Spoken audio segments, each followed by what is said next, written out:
नमस्कार दोस्तों। कैसे हैं आप सभी। स्वागत है आपका हमारे YouTube चैनल पर हैप्पी स्टडी यूपीएससी। अगर आप यूपीपीसीएस आरओ 2023 की तैयारी कर रहे हैं तो हम इसके लिए जो होने वाले एग्ज़ाम है इसके लिए हम PYQs करा रहे हैं हिंदी के। और हम इस बार यूपीएससी आरओ 2021 का जो पेपर था, पेपर 2 हिंदी, उसकी तैयारी देखते हैं। उसके पेपर क्वेश्चंस को देखते हैं, उनके हम कुछ अहम सवालों को देखेंगे और उनके हल करने के हम टिप्स देंगे। ठीक है, यह सवाल सिर्फ परीक्षा में नहीं बल्कि आपकी हिंदी की समझ को मजबूत करते हैं। तो आइए शानदार तरीके से हम हिंदी को क्लियर करें और इस वीडियो को अंत तक जरूर देखें। ये प्रश्न पत्र है दोस्तों, और ये है पहला प्रश्न। नैसर्गिक का विपरीतार्थक शब्द है। नैसर्गिक का विपरीतार्थक होता है कृत्रिम। ठीक है, नैसर्गिक मतलब प्राकृतिक, कोई नैसर्गिक एक समान मतलब अर्थ वाले शब्द हैं ये। नैसर्गिक का होता है कृत्रिम। ठीक है, विलोम शब्द नैसर्गिक का होता है कृत्रिम। अनुर्वर आप जानते हैं उर्वर का होता है। आविर्भाव तिरोभाव, आविर्भाव का तिरोभाव होता है, तो ये अलग अर्थ है। नैसर्गिक का होता है कृत्रिम। दूसरा प्रश्न, एक की वर्तनी शुद्ध है, तो ये वर्तनी शुद्ध है आधिकारिक। ठीक है, कभी भी जैसे कोई भी हो, जैसे आप चाहें, जैसे अधिकार, अगर इसको आप तोड़ेंगे तो अधिकार प्लस इक से जुड़ा, तो ऐसे शब्दों में हमेशा आ का बड़ा हो जाता है और आधिकारिक हो जाता है। ठीक है, अब चाहें आप इस चमत्कार को देखें, किसी भी अर्थ में देखेंगे आप तो ऐसा ही होता है। ठीक है दोस्तों, एक मिनट। ठीक है, आप चाहें चमत्कार की बात करें, चमत्कार प्लस इक अगर करेंगे तो आप इसको चमत्कारिक लिखेंगे। ठीक है, बोलते चमत्कारिक है लेकिन इसको लिखते हैं ऐसे। ठीक है, तो ऐसे ही होता है। ये वर्तनी आपको एक बड़ा आ चाहिए यहाँ पर, इसमें छोटा है, इसमें छोटा है, इसमें छोटा है, तो तीनों गलत है। ये तीनों गलत हैं, सिर्फ यही सही है। तीसरा प्रश्न, वह कवि जो तत्काल कविता करे के लिए क्या शब्द होगा। जो कवि तत्काल कविता करते हैं उसके लिए हम कहते हैं आशु कवि। ठीक है, बाकी सुकवि, महाकवि, रससिद्ध कवि आप देख समझ जाएंगे इन शब्दों से ही। सुकवि मतलब एक अच्छा कविता करने वाला, महाकवि मतलब महान कविता करने वाला, रस सिद्ध कवि जो रस में सिद्ध है कवि, वो होता है। तो यहाँ डी जो ऑप्शन बिल्कुल सही है, आशु कवि। ये थोड़ा आपको याद करना पड़ेगा, लेकिन हाँ मतलब ये आप समझ भी जाएंगे कि सब ऑप्शंस को अगर देखेंगे तो आंसू कवि आपको सही लगेगा इसमें। एक बार अगर गुजरे भी होंगे इसको पढ़ के तो आप कर लेंगे इसको। चौथा प्रश्न, इनमें से वसुधा का पर्यायवाची शब्द है। वसुधा, वसुधा पृथ्वी को ही कहते हैं। ठीक है, पृथ्वी को ही वसुधा कहते हैं। तो वसुधा का क्या होगा यहाँ पर, वसुधा का यहाँ पर होगा विपुला। ठीक है, विपुला होगा क्योंकि सरवरी हम पढ़ चुके हैं रात्रि का होता है। ठीक है, वो तो होगा नहीं। धेनु का गाय के संबंधित होता है। ठीक है, आगे बढ़ते हैं। पांचवा प्रश्न, करपट का तद्भव रूप है। करपट का तद्भव रूप होता है कपड़ा। ठीक है, करपट का कपड़ा होता है। ठीक है, और कपाट अगर आए तो कपाट का किवाड़ होता है। ठीक है, करपट का कपड़ा होता है। छठा, इनमें से खेलना सबसे बड़ा विशेषण है। खेलना, खेलना अगर एक विशेष है तो इसका विशेषण क्या होगा, इसका विशेषण होगा खिलाड़ी। ठीक है, खेलना खिलाड़ी। ठीक है, चंद्रहास का पर्यायवाची शब्द क्या है। चंद्रहास का जो होता है तलवार होता है। ठीक है, खड़ग भी होता है तलवार का, चंद्रहास इसका होता है। ठीक है, बाकी तीर भाला अलग है यहाँ पर। ठीक है, और धनुष बाण भी अलग है। ठीक है, तलवार का होता है चंद्रहास। आठवां प्रश्न, निम्नलिखित में से एक शब्द विशेषण नहीं है। ठीक है, अकूत, अकर्ण, अचंड और अचार। ठीक है, तो यहाँ पे देखें अचार नहीं है। अचार जो है विशेष है, आप अचार के बारे में बात करोगे। ठीक है, और बाकी अचंड, अकड़ और अकूत का प्रयोग आप किसी के बारे में बात करने के लिए करोगे। ठीक है, क्योंकि विशेषण वो होता है जिसके बारे में बात करनी होती है, किसी बारे में बात करनी होती है, वो विशेष जो शब्द यूज करते हैं वो विशेषण होता है। तो आचार के लिए ऐसा नहीं है, आचार के लिए आप किस वर्ड को यूज करोगे, तो ये विशेष है। ठीक है, नौवा प्रश्न है, 100 गुना लंबा में विशेषण का में कौन सा भेद है। 100 गुना, जहाँ गुना आ जाता है वहाँ दोस्तों आवृत्तिवाचक हो जाता है। ठीक है, गणनावाचक में आपके 1 2 नंबर्स होते हैं, उनको गणना करनी होती है। क्रमवाचक में पहला, दूसरा, तीसरा होता है। ठीक है, ठीक है। 10वां प्रश्न, सब कुछ जानने वाले के लिए एक शब्द है। सब कुछ जानने वाले के लिए सर्वज्ञ होता है। ठीक है, ज्ञानी, महाज्ञानी, जानकार भी ठीक होता है, लेकिन अगर एक स्पेसिफिक वर्ड की बात की जाए सब कुछ जानने वाला जो हम सीखते हैं वाक्यांश में, कि अनेक शब्दों के लिए एक शब्द है। तो कई सारे अगर वाक्य एक शब्द हैं तो सबको जानने वाला सबसे परफेक्ट होगा यहाँ पर सर्वज्ञ। 11वां, इनमें से प्रथम का उपयुक्त विपरीतार्थक शब्द क्या होगा? तो प्रथम का क्या होगा? प्रथम का अगर एकदम एग्जैक्ट देखें हम लोग तो वो अंतिम होगा, ठीक है, प्रथम का अंतिम होगा। बाकी प्रधान जैसे और गौड़ जैसे ये दोनों एक दूसरे के खुद विलोम है, प्रधान का गौड़ होगा। प्रत्यक्ष का हम लोग जानते हैं परोक्ष होता है, ठीक है। 11वां प्रश्न इस तरह हो गया आपका। 12वां पे चलते हैं। निम्नलिखित में एक वाक्य जो शुद्ध है वह कौन सा है? ठीक है, पहला लिखा है उसने मुक्त कंठ से बड़ाई की, ठीक है, मुक्त कंठ से बड़ाई की, से यहाँ पे नहीं लग रहा है तो यहाँ पे होगा मुक्त कंठ से प्रशंसा की, अगर करें तो ज़्यादा अच्छा होगा। मुक्त कंठ प्रशंसा की, से बड़ाई लिखने का कोई अर्थ यहाँ नहीं निकलता है, ठीक है। उसने मुक्त हस्त धन लुटाया, उसने मुक्त हस्त धन लुटाया, ये सही लग रहा है, ये सही है। समस्त प्राणी मात्र का कल्याण करो, आप मात्र भी लगाए हैं समस्त भी लगाए हैं तो ये सही वर्ड नहीं है, इसलिए गलत है ये।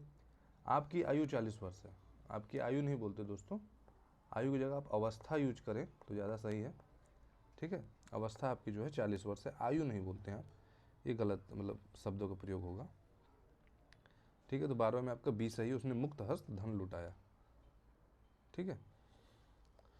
तो 12वें में आपका 20 सही है।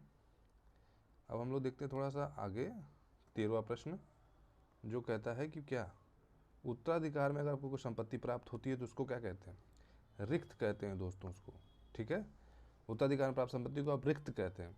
धरोहर, धरोहर मान लीजिए कि कोई आप किसी की कोई चीज़ अगर आपके पास रखी हुई हो तो वो धरोहर होती है, ठीक है, किसी कोई चीज़ आपके पास रखी हो वो धरोहर होती है। परिसंपत्ति तो किसी का मतलब कह सकते हैं कि नहीं हमारी परिसंपत्ति है वहाँ पर, तो उसे कहते हैं हमारा वहाँ पर कोई हिस्सा है तो वो परिसंपत्ति हुआ। हमारा कुछ जो मतलब अधिकार है किसी वस्तु पर या किसी ज़मीन पर या किसी चीज़ पे है तो हमारी परिसंपत्ति है, ठीक है। लेकिन अगर हमको उत्तराधिकार में कोई संपत्ति मिलती है उसके लिए स्पेसिफिक वर्ड अगर देखा जाए तो रिक्त होता है, ठीक है। 14वां प्रश्न, चोर का पर्यायवाची शब्द कौन सा होता है? चोर का पर्यायवाची दोस्तों होता है खनक, ठीक है, खनक होता है चोर का पर्यायवाची। बाकी आप दूसरे देखें तो उदक आप जानते हैं पानी का होता है, उदक जो होता है पानी का होता है। थलचर का एक सिंपल अर्थ दे सकते हैं जब थल पर चलने वाला कोई जीव हो या कोई मतलब हो तो उसको थलचर एक वर्ड दे सकते हैं हम। दूसरा हम गधे को कहते हैं, ठीक है, तो ये अलग ही है। खनक जो है चोर, ठीक है। 15वां प्रश्न, पांडु शब्द विशेषण की दृष्टि से क्या है? पांडु शब्द अगर विशेषण की दृष्टि से देखा जाए तो क्या है? तो पांडु शब्द याद रखिएगा दोस्तों, ये ऐसे शब्द कुछ होते हैं याद कर लीजिएगा। पांडु शब्द विशेषण और विशेष दोनों है, ऐसे आपको कई शब्द मिलेंगे जो विशेषण और विशेष दोनों होंगे, उसमें एक पांडु भी है। 16वां, निम्नलिखित में से एक वर्तनी शुद्ध है। देखिए पहला है नूपुर, नूपुर कर दिया जबकि नूपुर होता है, ठीक है, क्या होता है नूपुर, तो ये गलत है। स्मरण तो बिल्कुल गलत लिखा है, स्मरण का होता है स्मरण, ठीक है, ऐसे होता है, देख जानते होंगे। परिस्थिति भी गलत लिखा है, आप जानते हैं परिस्थिति जो होता है वो गलत लिखा है, परिस्थिति ऐसे होता है, ठीक है, तो ये हो गया, ठीक है। कवियत्री यहाँ पर बिल्कुल सही है, ये देख लीजिएगा, इसको लिख लीजिएगा, इन शब्दों को लिखना बहुत ज़रूरी होता है। एक बार लिखने से आपको ज़्यादा क्लियरिटी आती है क्योंकि ये आपके माइंड में बैठ जाएंगे लिखने से। अदरवाइज आप सोच के जाएंगे अच्छा नहीं लग रहा है मुझे यही होगा, ऐसा नहीं, एक बार लिखेंगे तो बहुत अच्छे से ये एक बार माइंड मेकअप कर जाएगा। का व यहाँ पे छोटी फिर त्रा पे बड़ी, तो एकदम समझ आ जाएगा एक बार बोलने से एक बार लिखने से, इसमें आपको फ़ायदा होगा। 17, वर्तनी की दृष्टि से शुद्ध शब्द है। तो वर्तनी की दृष्टि से शुद्ध शब्द यहाँ पर परीक्षा है, ये तो जानते हैं परीक्षा पे चर्चा इतनी होती रहती है, ठीक है, परीक्षा आप सुने ही होंगे। बिना पलक झपकाए के लिए एक शब्द होगा, बिना पलक झपकाए के लिए शब्द होगा आपका निर्निमेष, याद कर लीजिएगा, ठीक है। विपलक भी लग रहा है लेकिन विपलक नहीं, सही वर्ड यूज नहीं है इसका, इसका निर्निमेष जो होता है काफ़ी अच्छा है, इसको थोड़ा याद करना पड़ेगा आपको, बिना पलक झपाए निर्निमेष। अनुरक्ति का विपरीतार्थक क्या होगा? अनुरक्ति का होता है विरक्ति, ठीक है, अनुरक्ति विरक्ति, अनु की जगह वा लगा वी लगा दिएगा तो ऐसा होता है, ठीक है। आसक्ति का होता है, तो आसक्ति का दोस्तों जानते हैं अब क्या होता है, अनासक्ति होता है, आसक्ति का अनासक्ति होता है, ठीक है। और 20वां प्रश्न, निम्नलिखित में से एक वाक्य जो शुद्ध है वह कौन सा है? मैं अनेकों बार विदेश गया, ये तो गलत है ना, मैं अनेक बार, जब बार आप लगा दिए हैं तो अनेकों लगाने की आवश्यकता नहीं थी, तो यहाँ अनेक ही काफ़ी, ठीक है, यहाँ पर अनेक ही काफ़ी है, ठीक है। फिर दूसरा आपको बोल रहा है दोस्तों कि इस हीरे का मूल जो है, इस हीरे का मूल जो है वो नापा नहीं जा सकता। ऐसा नहीं, नापा क्या मतलब, नापा यहाँ पे गलत यूज हुआ है, इसकी जगह पे आका यूज होना चाहिए कि हीरे का मूल आका नहीं जा सकता। ठीक है, तो ये भी गलत हो गया। बिना टिकट यात्रा दंडनीय है, ये सही लग रहा है, सी सही है। डी, आप केवल इतना ही काम कर दीजिए, केवल भी लगा है, इतना भी लगा है, तो जरूरी नहीं है, तो ये भी गलत हो गया, तो इसका सही है सी। 21, जो ईश्वर में विश्वास रखता हो के लिए एक शब्द है, ईश्वर में विश्वास रखता है उसको आस्तिक बोलते हैं, जो नहीं विश्वास रखता उसको नास्तिक बोलते हैं। ठीक है। 22, निम्नलिखित में विशेष शब्द है। अब विशेष शब्द यहाँ पर कौन सा है, तो यहाँ पर विशेष शब्द जो है वो है मानस। ठीक है, बाकी सारे विशेषण हैं, जैसे विपन्न, किसी के बारे में बताओ कि विपन्न है, वो विशिष्ट है, वो वादी है। ठीक है, लेकिन मानस जो है एक विशेष है, इसके बारे में आपको बात करनी पड़ेगी। ठीक है, इसकी विशेषता आपको बतानी पड़ेगी मानस की। ठीक है, बाकी सारी विशेषताएं हैं, वादी, विपन्न, विशिष्ट, इसलिए इसका मानस सही होगा। 23, अनुग्रह का उपयुक्त विपरीतार्थक शब्द क्या होगा, अनुग्रह का विग्रह होगा। ठीक है, अनुग्रह का विग्रह होगा। संग्रह देखिए जैसे है, संग्रह भी विग्रह ही होगा, संग्रह मतलब अनुग्रह संग्रह एक प्रकार से पर्यायवाची हैं। ठीक है, दोनों का विग्रह होगा। 24, इनमें से विलोम शब्दों का एक सही युग्म कौन सा है, आपत्ति विपत्ति, अच्छा, अवर्षण अनावर्षण, गणतंत्र जनतंत्र, आदृत तिरस्कृत। तो देखिए यहाँ पर अवर्षण अनावर्षण तो गलती है, दोनों में अ लगा है, हो सकता है कि मतलब ये गलत होगा कि वर्षण और अनावर्षण होगा। ठीक है, गणतंत्र जनतंत्र ये भी सेम होगा, ये विलोम नहीं है। यहाँ पर गणतंत्र का अगर राजतंत्र हम कर दें तब सही होगा, अगर हम राजतंत्र कर दें तब ये सही हो जाएगा, अदरवाइज नहीं होगा। आपत्ति का संपत्ति होगा, नॉट विपत्ति, आपत्ति का क्या होगा, संपत्ति होगा। ठीक है, आदृत तिरस्कृत ये सही है। ठीक है, आदृत तिरस्कृत। ठीक है, 25वां, निम्नलिखित में हस्ती किस शब्द का तत्सम रूप है। हस्ती जो होता है हाथी का होता है, हाथ का हस्त होता है। ठीक है, अगर तत्सम हाथ का देखा जाए तो वो हस्त होता है, हस्ती जो होता है हाथी का होता है, और बाकी आप हंसी का जानते हैं तो हंसी का हास्य होता है। ठीक है, हंसी का हास्य होता है, और हार का दोस्तों हारी बोल देते हैं। ठीक है, हारी। ठीक है, 26वां प्रश्न है, आधुनिक का विलोम है। आधुनिक का विलोम है, आधुनिक का विलोम अगर करेक्ट देखा जाए तो प्राचीन है, कोई चीज़ आधुनिक है, नहीं नहीं प्राचीन है, ये विलोम हो जाएगा। 27, जो युद्ध में स्थिर रहता है, इस अनेक शब्द के लिए एक शब्द, ये पिछले 2023 के पेपर में भी ये प्रश्न आया था, युद्ध में स्थिर रहने वाले क्या कहते हैं, तो आप जानते हैं युधिष्ठिर है। जीव का पर्यायवाची, जीव का पर्यायवाची होगा यहाँ पर नॉट वचन, नॉट ध्वनि, रसना, रसना, जीव रस का स्वाद करती है इसलिए रसना कहते हैं इसको। बाकी जीव तो आप जानते हैं प्राण आत्मा इन सबके होते हैं। वचन आपके वादों को लोग कह सकते हैं, ध्वनि कोई शोर आवाज़ को लेकर कहते हैं, तो जीव का रसना ही होगा यहाँ पर। 29, प्रताप सिंह का घोड़ा काला है। ठीक है, इसमें काला शब्द विशेषण की दृष्टि से क्या है, काला शब्द विशेषण की दृष्टि से क्या है, तो काला देखिए, अब देखिए इसमें जो है सर्वनामिक है, क्रमबोधक है, विशेष विशेषण, विधेय विशेषण। अब ये दोनों आप एक बार जान लीजिए, विधेय विशेषण और विशेष विशेषण। जो विधेय विशेषण होता है वो दोस्तों ऐसा होता है कि जब विशेषण जो है वो विशेष और क्रिया के बीच में है, विशेष एंड क्रिया के बीच में अगर आता है तो उसे हम कहते हैं विधेय विशेषण। ठीक है, विधेय विशेषण जब विशेष और क्रिया के बीच में अगर कोई आता है तो उसे हम कहते हैं विधेय विशेषण। और यहाँ देखिए घोड़ा विशेष है और ये क्रिया है, इसके बीच में आया है। खासकर ये भी आप कह सकते हो कि जब विशेष के बाद कोई विशेषण आता है तो उसको हम कहते हैं विधेय विशेषण।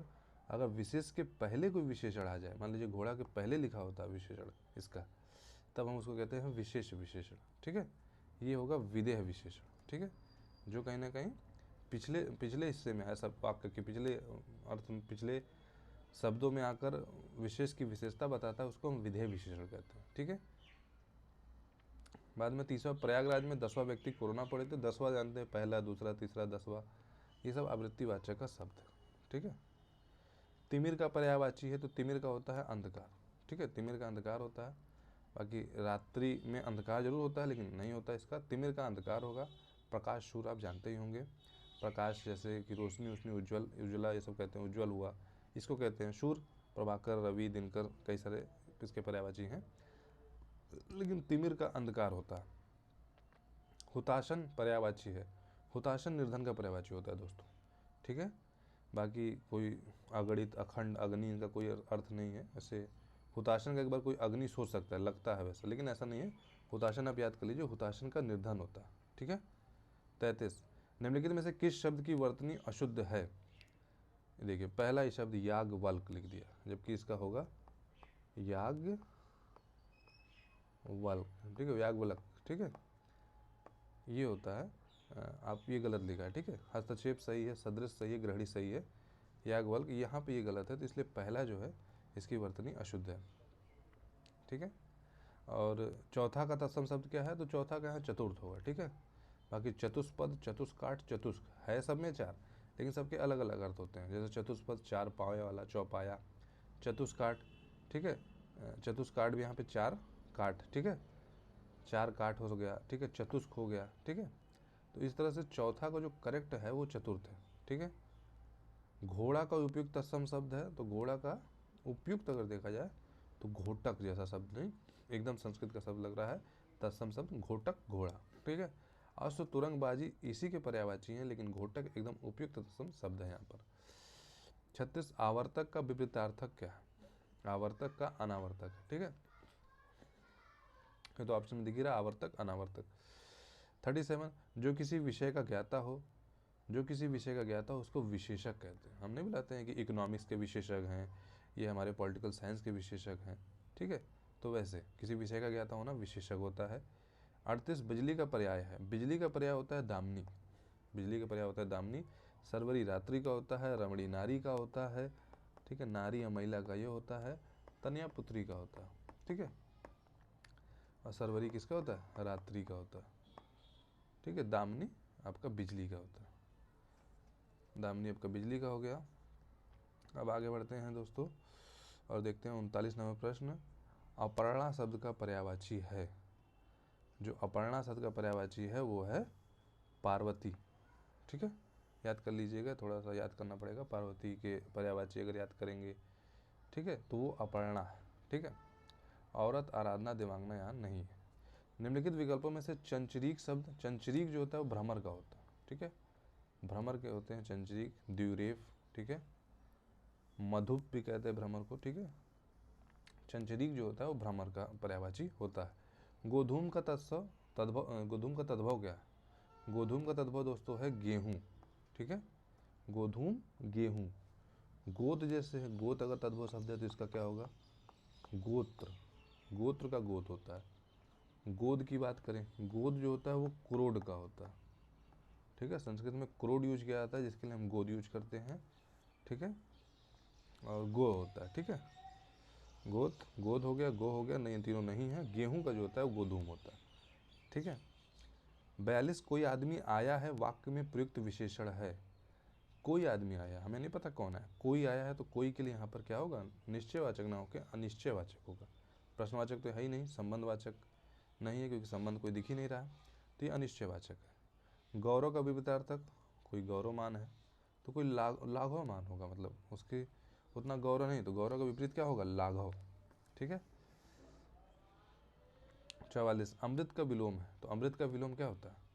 अमृत का विलोम होता है विष, ठीक है। अमृत नहीं विष, अमृत का विलोम जस्ट विष होगा, ठीक है। और पीयूष का भी आप विष कहोगे, ठीक है। पीयूष अमृत मतलब एक प्रकार समानार्थी है, ठीक है, इसका भी विष होगा। मधुर का कर्कश होगा, ठीक है। 45, सदाचार का विलोम है। सदाचार का होता है कदाचार, ठीक है, सदाचार का कदाचार। आचार की बात करें जैसे इसका होगा अनाचार, ठीक है। अपराध का निरपराध होता है।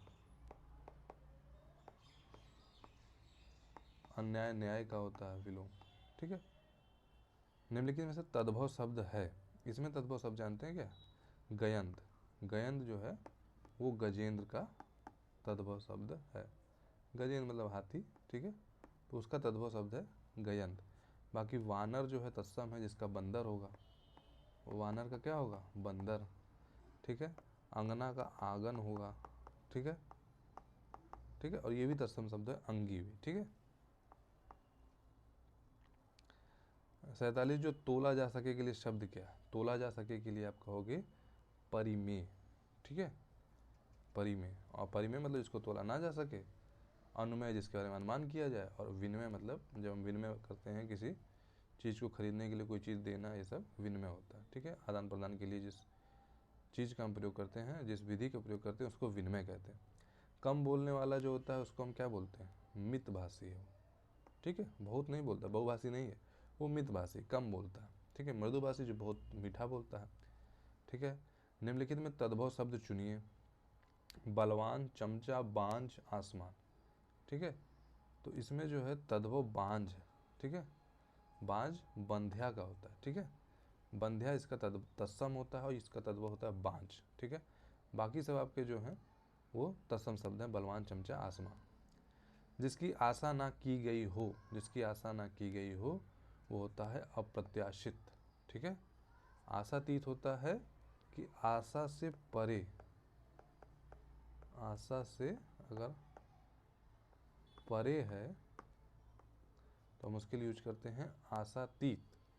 बाकी आशान्वित मतलब जिसके प्रति आशा हो, ठीक है। और 51 शुद्ध वर्तनी वाला शब्द है, शुद्ध वर्तनी वाला यहाँ अधीन है, ठीक है। आधीन, अधीन, आधीन ये नहीं है, बड़ा नहीं छोटा होता है अधीन, ठीक है। तो ये 51 भी हो गया। अब हम लोग पहुँच रहे हैं 52वें प्रश्न पर। निम्नलिखित में तद्भव शब्द है, तद्भव शब्द कौन सा है? नग्न, द्राक्षा, दक्षिण, दाढ़ी। दाढ़ी यहाँ पर तद्भव शब्द है। दाढ़ी का तत्सम क्या होता है? दाढ़ी का तत्सम होता है दंष्ट्रिका, ठीक है। दंष्ट्रिका जो होता है ये दाढ़ी का तद्भव होता है दंष्ट्रिका, ठीक है। एक मिनट, इसको थोड़ा सा अच्छे से लिख देते हैं। एक मिनट, ये छोटा कर लेते हैं, दंष्ट्रिका,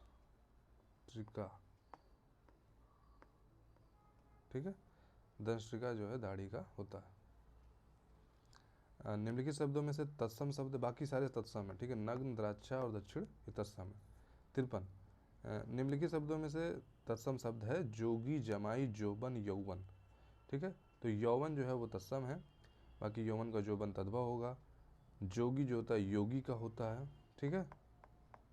जोगी जो होता है योगी का होता है। तो जा वाले जितने होते हैं वो तद्भव होते हैं और या वाले तत्सम होते हैं, जैसे योगी, जोगी, यौवन, जौवन, ठीक है। 54 निम्नलिखित में से पृथ्वी का पर्यायवाची शब्द नहीं है, पृथ्वी का पर्यायवाची शब्द नहीं है तो अचल नहीं है, ठीक है। अचल पहाड़ का होता है, या दृढ़, दृढ़ हो, कोई दृढ़ है तो उसके लिए अचल यूज करते हो, ठीक है। अटल, ठीक है, ये सब होता है। लेकिन और बाकी सब पृथ्वी के, आला, इला, अचला और अवनी जो है ये पृथ्वी के हैं। एक वाक्य में विशेषण अशुद्ध है, वो कौन सा है? तो ये है पहला ही, सुंदरी लड़की। सुंदरी कोई हो, लड़की हो, लड़का हो, लड़की हो, लड़के हो, कुछ भी हो, आप सुंदर ही यूज करेंगे। ये 23 के प्रश्न में पूछा था, क्या लिंग का परिवर्तन हो जाता है संज्ञा के अनुसार? विशेषण में क्या संज्ञा के अनुसार लिंग चेंज होता है? तो ऐसा नहीं है, ठीक है। विशेषण संज्ञा के लिंग के हिसाब से विशेषण चेंज नहीं होगा, विशेषण सुंदर ही रहेगा, इसलिए यह विशेषण अशुद्ध है। 56 निम्नलिखित में तत्सम शब्द है, तो तत्सम शब्द यहाँ पर है पंक्ति, ठीक है। पंक्ति यहाँ पे तत्सम शब्द है जिसका होगा पंगत, ठीक है। पंक्ति का होगा आपका पंगत, जो होगा ये तद्भव होगा, ठीक है। शुद्ध वर्तनी का शब्द है रचयिता, ये गलत है, ये सही नहीं है। अनाधिकार ये भी गलत है, इसमें एक मात्रा ज़्यादा लगी है। चिन्ह, चिन्ह में आप देखेंगे तो हलंत वाला ना लगना चाहिए, तो इसलिए गलत है। अनुकूल ये सही है, ठीक है। चिन्ह में आपका हलंत वाला ना लगेगा ऐसे, तो ये सही होगा। वैसे ये गलत है, रचयिता भी गलत है, अनाधिकार भी गलत है, ये सिर्फ होगा अनधिकार, ठीक है। मात्रा क्या हो सकता है इसमें नहीं है, ठीक है, इसलिए डी सही है 57 का। 58 निम्नलिखित में से एक वाक्य जो शुद्ध है वह कौन सा है? पहला, उस जंगल में प्रातःकाल का दृश्य बहुत ही सुहावना होता था, ठीक है। बी, बाघ और बकरी एक घाट पर पानी पीती, पीती नहीं, यहाँ पीते होगा, ठीक है। यहाँ क्या होगा? पीते होगा, ठीक है। तो इसलिए बी गलत है, ठीक है। और उन्होंने सी है, उन्होंने इस बात पर आपत्ति प्रकट की, प्रकट लिखने की कोई आवश्यकता नहीं है, आप सिर्फ लिखिए उन्होंने इस बात पर आपत्ति की। ठीक है, तो प्रकट यहाँ एक्स्ट्रा यूज हुआ है, तो इसलिए यह शब्द सही नहीं है, ये वाक्य सही नहीं है। डी, तमाम देश भर में ये बात फैल गई। आपने तमाम भी लिखा है और भर भी लिखा है, तो इसका कोई नहीं है।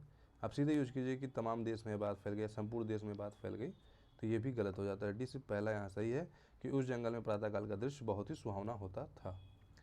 59, वर्तनी की दृष्टि से शुद्ध शब्द है। तो ये जैसे पहला प्रश्न है वैसा ही है। आप देखिए जैसे तत्काल है, तत्काल में जब आप इक जोड़ोगे, किसी शब्द में जब इक जोड़ोगे तो यहाँ बड़ी ई की मात्रा बड़ा आ जाता है ता की जगह। ठीक है, तो तात्कालिक होना चाहिए, तो ये गलत हो जाएगा। ठीक है, प्रामाणिक देखिए सही किया गया इसी तरह से, प्रमाण प्लस इक, तो ये क्या हो गया, प्रामाणिक। इसलिए जब भी इक जुड़े किसी भी शब्द में तो वहाँ पर बड़ा यूज होता है छोटे आ की जगह पे, इसलिए ये सही है। बाकी पूजनीय गलत है, यहाँ पे या नहीं यूज करना चाहिए था, इसका सिर्फ होगा पूजनीय। ठीक है, और पैतृक भी गलत लिखा है दोस्तों, पैतृक होगा आपका ता के नीचे र लगाया जाएगा और इस तरह से पैतृक होगा। 60, जिसकी विशेषता बताई जाए उसे कहते हैं, जिसकी विशेषता बताई जाए उसे कहते हैं विशेष। ठीक है, विशेष की विशेषता बताई जाती है और जिसके माध्यम से बताई जाती है वो होता है विशेषण। ठीक है, बाकी सर्वनाम विशेषक से यहाँ कोई मतलब नहीं है। सर्वनाम हमेशा जैसे किसी के लिए कहा जाता है कि यह वह ऐसा तैसा जैसा, वो सर्वनाम होते हैं, इसके एग्जाम्पल्स होते हैं। तो दोस्तों उम्मीद है कि आपको आज का विश्लेषण पसंद आया होगा और आपके मन में कोई भी सवाल है वह अब क्लियर हो चुका होगा। अगर आपको वीडियो अच्छा लगा हो तो लाइक और शेयर ज़रूर करें ताकि ये जानकारी और ज़्यादा लोग तक पहुंच सके। और हाँ, अगर आपने अभी तक चैनल सब्सक्राइब नहीं किया है तो जल्दी से सब्सक्राइब कर लीजिए, क्योंकि हम लाते हैं आपके लिए ऐसे ही और उपयोगी वीडियो लाते हैं। परीक्षा की तैयारी में ढेर सारी शुभकामनाएं।